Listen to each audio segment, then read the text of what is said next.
Welcome to the MCM Student Business Show hosted by Dr. Kevin Christie and Dr. Gage Winkles, with a special clinical segment by Dr. Mark King. The show for chiropractic students and recent graduates, designed to help you become a thriving chiropractor.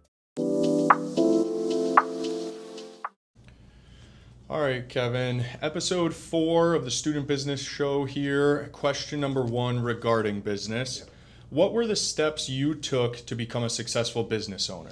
Yeah, definitely. There's a lot to it, but what I would recommend, the first thing is read books. Like, start reading about business. I know early on I was trying to learn a lot clinically, but I would pepper in business books. And there were some early ones for me, like, and I don't think this is where I would start for you now, but this was 2004, 5, 6. The Tipping Point by Malcolm Gladwell was really good. Guerrilla Marketing, a couple that stood out to me to kind of get me thinking about it. But if I were starting out now, there's 4 books I would look at. One is I got to give a little bit of self-love here, is that my book. If you want to really tackle marketing, I think it does a really good job for you on that. Interesting enough, now that AI's come along, I wrote the book 5-6 years ago, right, and Parker University published it, but we never did an audiobook. Mm-hmm. Now I have an AI voice. It's pretty good. And we're going to have the AI voice read my book. And so we'll get an audio book going of that. So I'll let everybody know. It'll be free. Just be able to download it. But really gives you the lay of the land as it pertains to marketing. So I would start with my book. Then next I really enjoyed this book recently. I know I had sent it to you. What did you think about it, The Entrepreneur Roller Coaster? Yeah, I thought it was really, really good. I enjoyed it. I listened to it on Audible there. And it was something that, you know, I think as a young DC, there's enough going on clinically, yeah, and then there's a whole other realm of things in the business. And some days it can feel like, hey, I think I got something figured out, and then I know nothing. Yeah. And it is that roller coaster. Yeah. And as we know, being in the profession we're in, you know, having that entrepreneurial spirit is really important. And the book does a good job helping, you know, you kind of steady the ship with some of those highs and lows as being an entrepreneur, you know, involves. So it's a big one. And I think, you know, the first book was about marketing. The second one is, if you're going to, you know, whether you open up a business or you're just a practicing chiropractor underneath a practice, there's going to be highs and lows. You're kind of an entrepreneur. But this book does a good job of kind of getting your mind right on that and really being able to grow a business and sustain the ups and downs of it. So I really like that book for chiropractors. Next is, I really like the book Traction by Gino Wickman. It's kind of become the manual of business for, they have what's called the Entrepreneur Operating System, and the book Traction really lays that out well to organize everything from meetings to scorecards to the business fundamentals of what a practice or any business needs to do. So really like Traction. Next is, now let's tackle finances of a practice, and I like Christine Odell's book Rocking Your Business Finances, so you can really get an understanding of small business finances. So marketing, kind of the mindset of being an entrepreneur, the business principles and analytics of a practice, and then rocking your business finances for the money side of it. I could probably do 10. Yeah. Start out with these, digest that, and go from there. Next, the thing is you're going to want to do is you want to become a master. This is no longer the topic of books, but just what would I do is you want to become a master of your craft. Too many people are not putting in the work and delayed gratification of being like supremely excellent at something clinically, and you need to do that. That's going to serve you long term and is going to be amazing for you to do that. So get clear on this. It's going to take you time, longer than you think. That's going to be help. Develop some, not resilience, resilience. I spelled that wrong. Develop some resilience when you're doing it. I think that book, Entrepreneur Roller Coaster, helps out. Grit is another good book with that. Yep. Having a support system of other chiropractors helps with that. Understanding business helps you develop it. You know, I just think you have to have thick skin in this profession, yeah, and working towards being resilient. It doesn't mean you can't have emotions and that mental health isn't a real thing or all that. I think you can care about mental health and work on that and still be resilient. But I believe everybody could have a growth mindset. I believe everybody could become more resilient. Mm-hmm. Yeah, a Navy SEAL's probably more resilient than you are or I am. Right. But we're not asking you to be a Navy SEAL. But you can get better with your resiliency, and that's going to be very important. And lastly, really consider getting coaching. I've always had coaching. I'm a part of Strategic Coach, which is at a certain level I recommend for people, not for most starting out chiropractors and stuff, but you get to a certain level, I think it's great.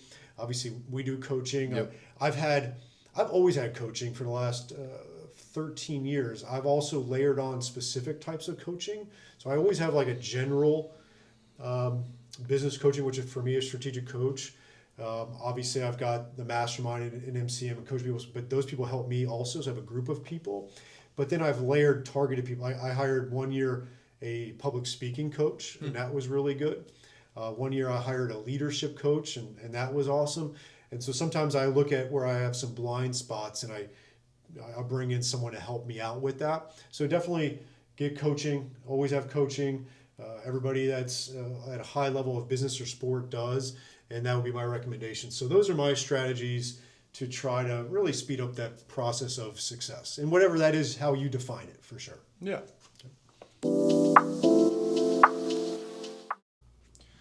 All right, Kevin. So episode 4 here of our student business show, and question number 2 regarding marketing. Yeah. When should I consider spending money on Facebook or Instagram versus Google ads? I always like starting my ad spend with Google. Mm-hmm. Now, let me answer a couple different ways. Is I wouldn't come out of the gate spending money unless you built in, like if you're opening up a project, you're getting started, and you have some legitimate working capital, maybe that was in the loan or whatever, and you want to do that, that's great. I would get content out there organically. I would be out in the community. I would start building my patient base. I would start building some profit margin, okay, and say, okay, the way I always ask the question about can I spend money on ads, because early on it's usually the ROI takes some time. Yeah. I'll ask the question is like, if I went to Vegas with you and you went to the blackjack table, how much could you lose to where it's not the biggest deal in the world? It sucked. You wanted to win, but it didn't, like you were able to still feed yourself, right? And it's kind of a question of like, yeah, I could probably lose $500 at the poker table. That's kind of how it is early on with it. It's like, if I said to you, it's like, how much could you lose in your business per month for 3 to 6 months, and it wouldn't make you happy, but it wouldn't impact you so much, right? And I like that number. Okay, is it $300? Is it $500? Is it $250? Is it $1,000? And then I would start with that. Say, okay, I'm gonna utilize that money. And I always love, and I say it often now, is Dan Sullivan's quote is like, whenever they as a company spend money on something and it didn't work out the way they were hoping and there wasn't an ROI on it, he just calls that research and development, right? So it's R&D costs, and sometimes that's the reality of running a business, is you're going to spend money and it's not going to work out, but you now know that, and that's okay. It's R&D money, and so that's where you got to look at it as well and get comfortable with that number. It's going to take a little bit of time.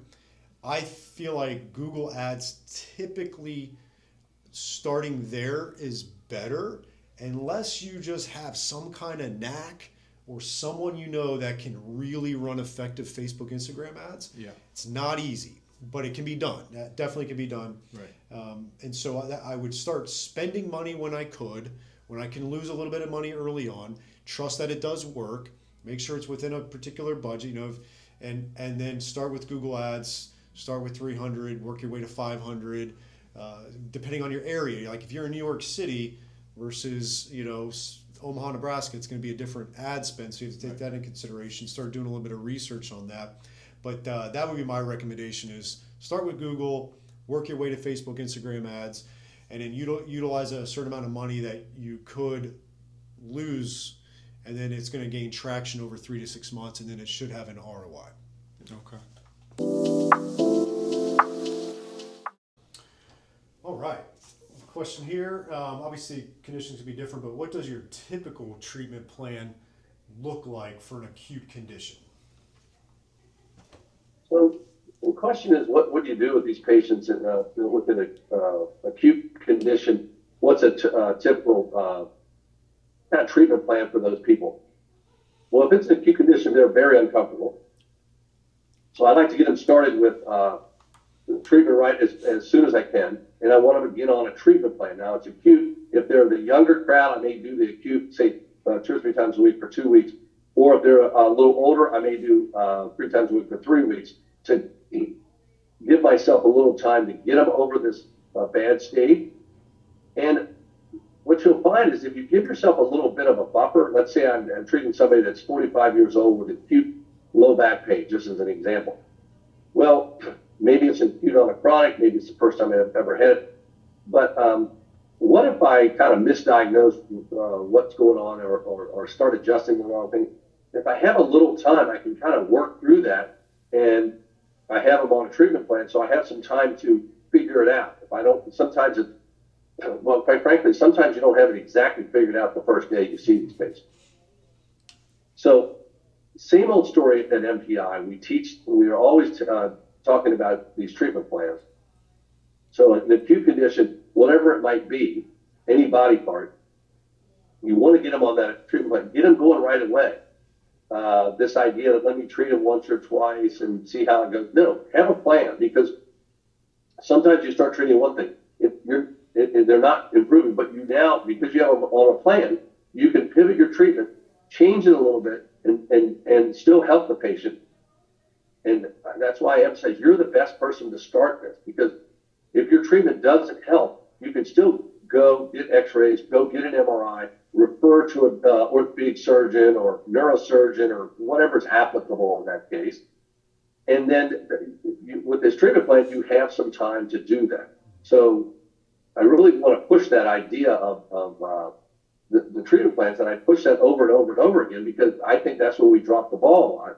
It's because we don't give ourselves some time to really affect function, have a bigger impact on reducing pain. And remember, if you undertreat them, they don't get better. They don't come back, and they don't refer anybody. So that's a terrible way to build a practice. So you want them to get better, and then they stay with you, or they come back the next time they have an injury, whatever the situation is, and they refer everybody they know. That's an important point, is you want these people saying, this guy helped me. He didn't help me 50% or 60%. He helped me a lot, 90% or 100%. And so I'm telling my brother and my sister they need to go to this guy. So it really helps to build your practice. So give yourself that buffer of some time with the treatment plan. And always remember that these patients want a treatment plan. If they're in acute pain, they're ready to do whatever they need to do. They're worried about it. They need help. They want you to help them. So whether it's an acute injury on a sports field or in your office, whatever the situation may be, do that really good exam. So talk to them, make sure they know you're listening. It's a good history, and then do that really good exam so you can pinpoint where they're at. I always say this, though, over and over again. MDT does a really good job of categorizing their patients. MPI really does, I think, a great job of categorizing their patients, too. When you do that good exam, are they going to do better with adjustments? Are they going to do better with rehab? Are they going to do better with end-range loading? Are they really someone that needs to talk more about nutrition? If you do that good history and exam, then you put them in the right category. Then your treatment's more specific, and then your treatment's more effective, and then it makes it better for building your practice.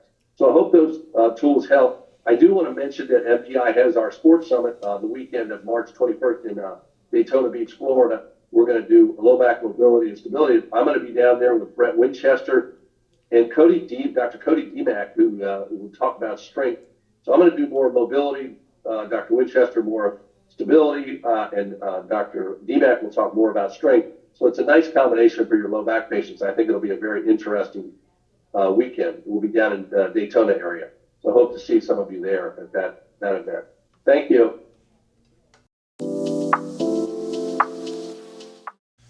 All right, Kevin. So episode 4 here of the Student Business Show, question 5 regarding career development.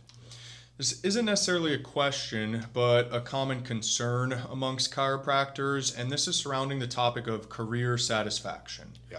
So just what are your thoughts on career satisfaction and what you see in the profession? Yeah, definitely. And, a really good Facebook thread recently, and then I've kind of piggybacked and done a podcast episode that'll come out And there's just a lot of concerns about the profession. There's concerns about student loans. There's concerns about how much can you make? Can you make a professional living? And yes, you can. You got to do things a particular way in the right way, and you got to work hard. There's no doubt about it. But you can do very well in this profession, and I think I could. And I think over time, you talk to a lot of patients, you talk to a lot of friends in other professions. They all have their own issues. Every industry has issues, and sometimes it's not money, right? There's certain industries like they do well, Right. but they hate their life, they hate their job, they Right. go into it. I mean, it's just like, so you got to ask yourself, like, okay, would you rather make $300,000 a year and hate your career and everything, and you question it? And I've got friends that do that, or would you rather make $175 or $200 and love what you do, right? Right. And you can still make 300 as a chiropractor. You can make more than that. I'm just, obviously there's a smaller percentage. Like if you're a brain surgeon, there's a higher percentage making 5, 6, 7 million than there are chiropractors. So that's a reality. But you can do very well financially. And then I want you to really start to consider a lot of the benefits of being a chiropractor. Most chiropractors I know, they have weekends off. Maybe they work Saturday mornings for a little bit, but they usually have weekends off. They typically have 2 half days, right? They have a lot of chiropractors are working 3 full days and 2 half days. So that's like, what is that? 4 days a week, essentially, of hours you're working. Not many people have that opportunity.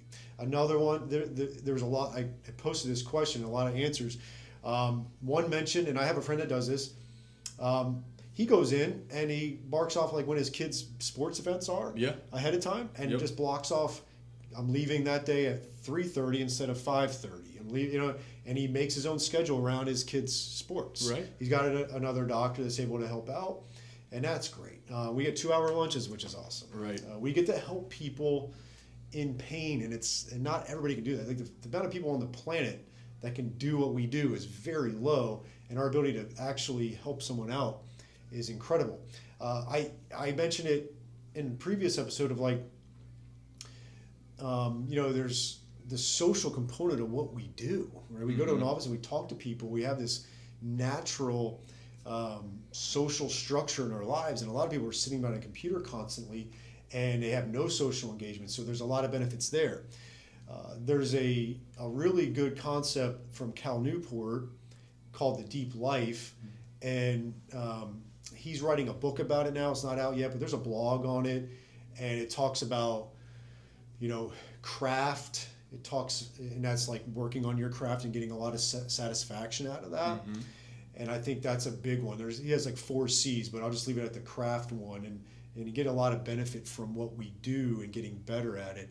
So you got to really focus on the career positives that we have, and not dwell on the challenges, because every career has challenges, and you have to learn to overcome those obstacles.